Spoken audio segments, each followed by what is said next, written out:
В аппарате уполномоченного при главе Ингушетии по правам ребенка в Магасе прошло совещание по вопросу определения места жительства детей после расторжения брака. Участие приняли детский омбудсмен и представители всех ведомств, имеющие непосредственное отношение к защите прав и интересов несовершеннолетних граждан республики. Репортаж Дианы Дударовой.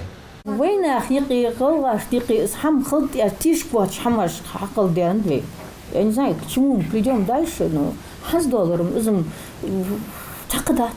Необходимость проведения этой встречи назрела давно, подчеркнули собравшиеся. В ходе совещания поднимаются самые насущные проблемы, возникающие вследствие развода супругов. С кем останутся дети, с папой или с мамой? Вопрос, который оказался самым трудно разрешаемым в Ингушетии, как и в других регионах Северного Кавказа. Казалось бы, какие могут быть сложности, ведь есть закон, органы правопорядка, решение суда. Однако в силу особенностей менталитета на деле не все так просто. Должностных полномочий у нас не прописано, но все равно совместно с опекой, с имамами, да на артахе нормально по-человечески поговорить, объяснить законы, что он, да, что он, что на совесть человека давим как-то, может по-человечески что-то решит. Но есть такие люди, которые слушают еще имамах, гезиклерхан бош, бердада или еще что-то бог обоюдно. Есть такие люди и имамах есть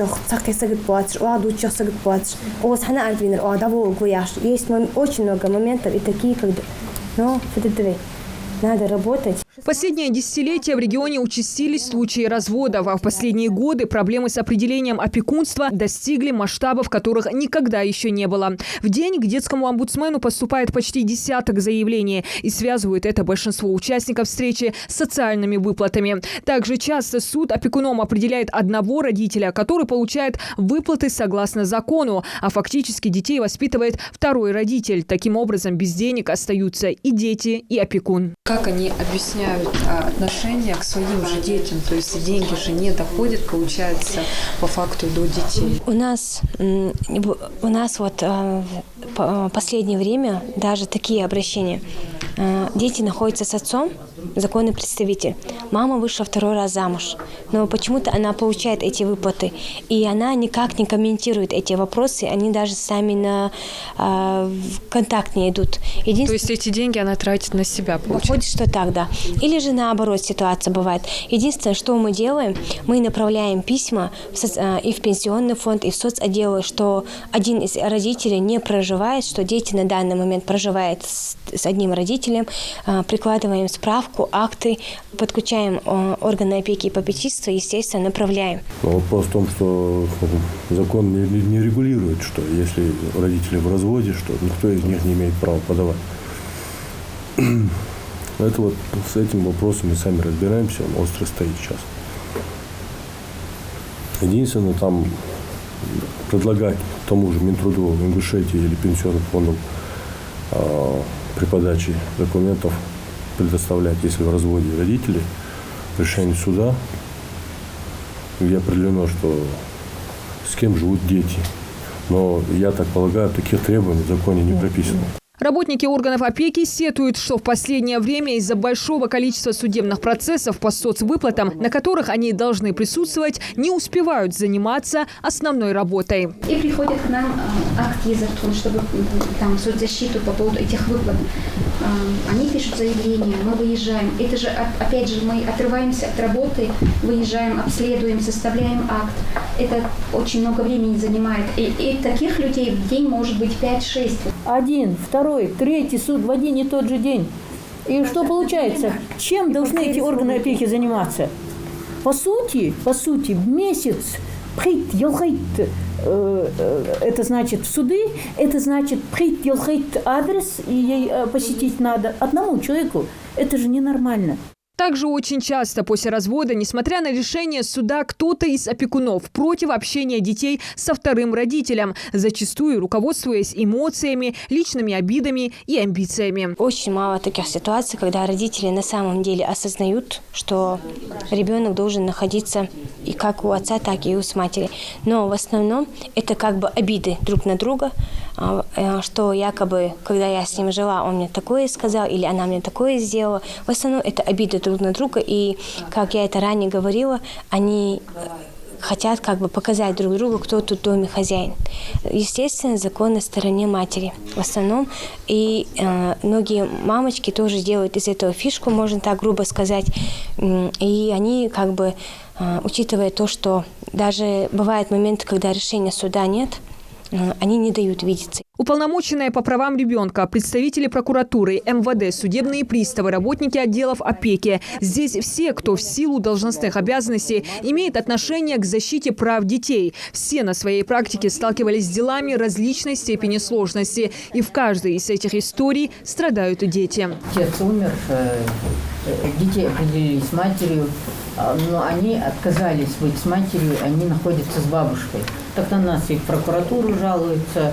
Мы с приставами выезжали туда, буквально чуть ли не до драки дошло, но дети отказались быть с матерью.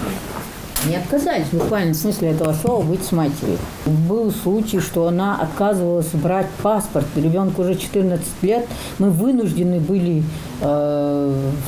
предварительную опеку сделать, чтобы бабушка могла получить на ребенка паспорт.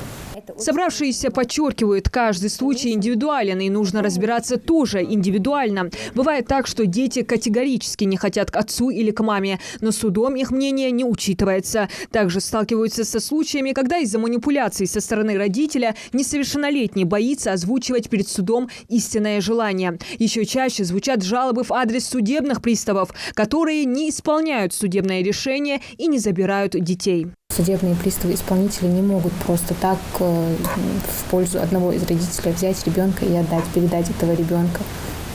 Должны на исполнительных этих действиях присутствовать и органы опеки, и психологи, которые будут общаться с ребенком. Ребенок сам должен захотеть идти. А так у нас часто бывает на практике то, что дети начинают истерить, биться в истерике, то, что он не хочет к одному из родителей. И в этом плане очень сложно.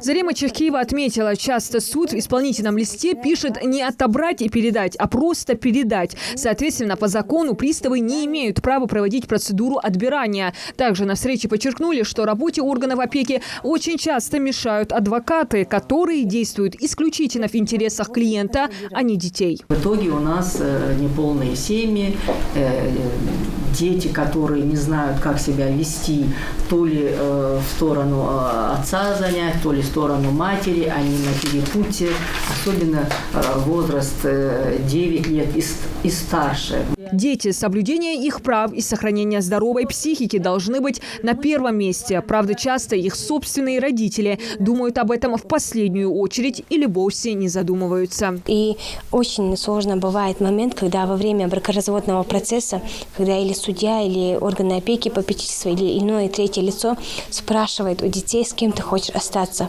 И на самом деле это очень сложно, это очень и нас, взрослых, это травмирует. И представьте, что будет с детьми. И ребенок начинает плакать. Он не может отказаться ни от отца, ни от своей матери. На самом деле это очень сложно. И было бы хорошо, если бы наши жители, да, конечно, я понимаю, что если бракоразводный процесс он необходим, неизбежен, так скажем, чтобы они это все решили обоюдно. Детский омбудсмен также отметил инциденты, когда от детей отказываются близкие родственники – дяди, тети, бабушки, дедушки, что раньше среди ингушей было невообразимо. Это в тех случаях, когда родители полностью лишены прав или погибли. В такой ситуации оказались 5 детей из Назрановского района совсем недавно, 3 из которых пришлось отправить в детский дом в Дагестане, так как в регионе специализированных учреждений нет. Зарема Чехкиева заявила, что необходимость в детском доме в Ингушетии уже назрела. При этом другие участники опасаются, что с появлением такой организации в регионе участятся случаи отказа от детей родителями. Были и предложения расширить действующий республиканский реабилитационный центр. Туда иной раз органы опеки и детский омбудсмен отвозили детей даже посреди глубокой ночи, так как больше некуда было определить. Я всегда радовалась тому, что у нас в республике нет детских домов. Но на сегодняшний день, как мы видим, что этот вопрос созрел, и, естественно, нам детский дом необходим, потому что отправлять наших детей за пределы нашей республики, для меня это на самом деле очень сложно. И вопрос, когда мы задали родственникам, а вы не боитесь, что в дальнейшем с этими детьми будет? Ладно, мальчики, они в любом случае мальчики, они выживут. Но там девочки, там 3, одной девочке 8 месяцев, 9 лет и 7 лет. Что с ними сделать? Они нам сказали, вы закон делайте по закону. В вопросах определения места жительства детей после расторжения брака в Ингушетии играют роль и адаты, и шариат, и российский закон. Согласно традициям, дети должны остаться с отцом. Однако по религии право на воспитание детей в первую очередь принадлежит матери. Зарема Чехкиева подчеркнула, что большинство решений судом принимаются в пользу матери, если она не напишет отказную. И несмотря на решения органов правопорядка, очень часто отцы препятствуют опекунству матерей и не дают должным образом провести процедуру отбирания несовершеннолетних. По мнению психологов, в любом случае эти процедуры и события оставляют глубокие следы в психике ребенка и влияют на его поведение и мировоззрение. Диана Дударова, Магомед Даскиев. Новости 24.